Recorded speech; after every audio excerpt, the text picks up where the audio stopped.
Hello, welcome back to another video, guys. In this video I'm working on the Sprinter from 18, 19 plus onwards. It's a 2.1 diesel. Obviously the engine management light is on, as you can see there.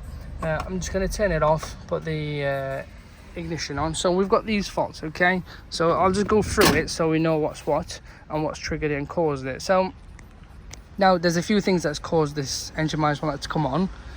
First thing that came on was this one here, the AdBlue. So it had been ignored, and nowadays these new cars, if you do ignore it, it will trigger and warn you there, and it will give you a limited mileage range. Now when it does give you that limited mileage range, there is no way out of it. You have to use a top-end diagnostic tool. For example, like this one, I'm using King Bowl and K10 to reset it, otherwise it won't work. And then the next thing that would cause this as well, because sometimes you've got to understand this specific code will trigger all these other faults. Now it wouldn't trigger that anyway. That's a bit irrelevant. That's different. The car runs fine, power's all there, no issues. Now another thing that could get you into limp mode, obviously that won't get you into limp mode, by the way. That'll just be limited mileage. After that mileage the car won't start. Simple as. You have to reset it, top it with AdBlue and reset it using top-end diagnostic tools such as this, or even dealer software. But the thing that can cause you to lose power would be this. So it's already telling us it's the wastegate. So the wastegate is on the turbo itself. Now it comes with two. One's lower, one's higher, one's longer, one's shorter. You'll have to double check to see the pressures are all right. You can do a live data as well to confirm. So it says actuate does not close. Now if I just enter this here, you can change this. It's roughly probably, I don't know, 70-80 quid, maybe more, maybe less. It's not expensive, the actuators, and it's really easy to change as well. Now read fault codes. It's going to be the same thing as we were on.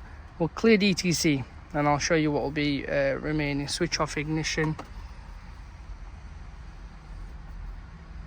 I wouldn't recommend switching off ignition in this case. I'd just keep it on because sometimes they do play up.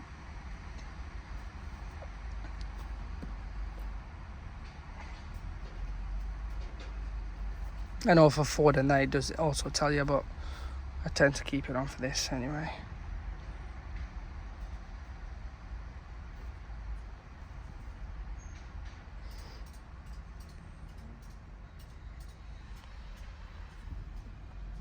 So as we can see, I don't think there'll be anything. Obviously it's reset everything, so if I do turn it on,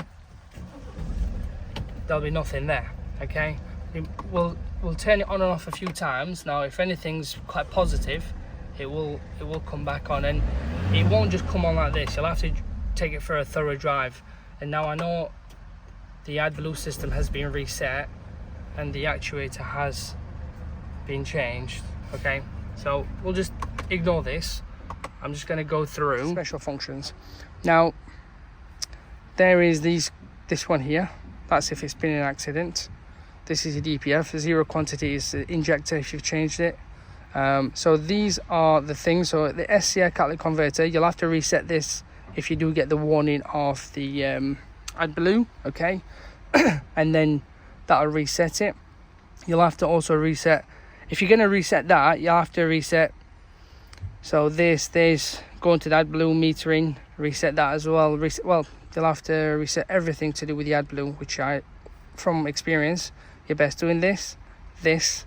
And then just go on to meter and see if it does work and it's functioning correctly. I'd also reset the DPF as well, just to we'll do this.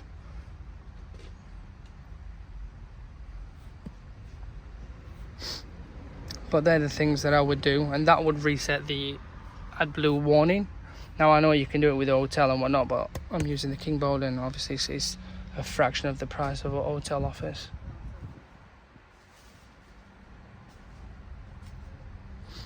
So we've done them, as we've said. I'm just going to reset the lambda values. So coming back out of this, we'll do another basic set. Actually, manually select. No, let's do auto search. Okay, basic version, okay. Get into the engine section, okay.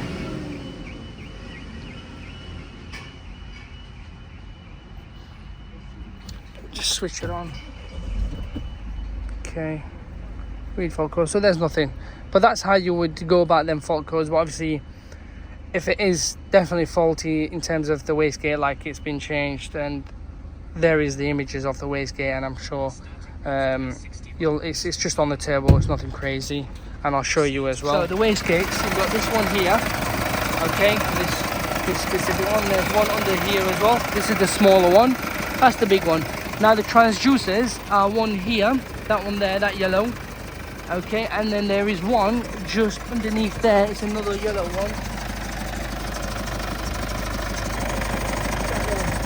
So they are the transducers. That'll also cause the car to go into lit mode. Now you will get the wastegate. It's like a generic fault, okay? But you're best like pressurizing them and testing them, see if there is air going in and they are shutting and closing by doing the live data that I did, like the actuation test. And then if they're all right, if they're working, then move on to the transducers here and here. And they're not expensive. They're probably about 70, 80 quid, 50, maybe 50 quid for the smaller one. And transducers, maybe I'd buy genuine one, do not buy aftermarket cheap stuff. Probably talking 30 quid maybe with them. But yeah, that's how to cure their faults.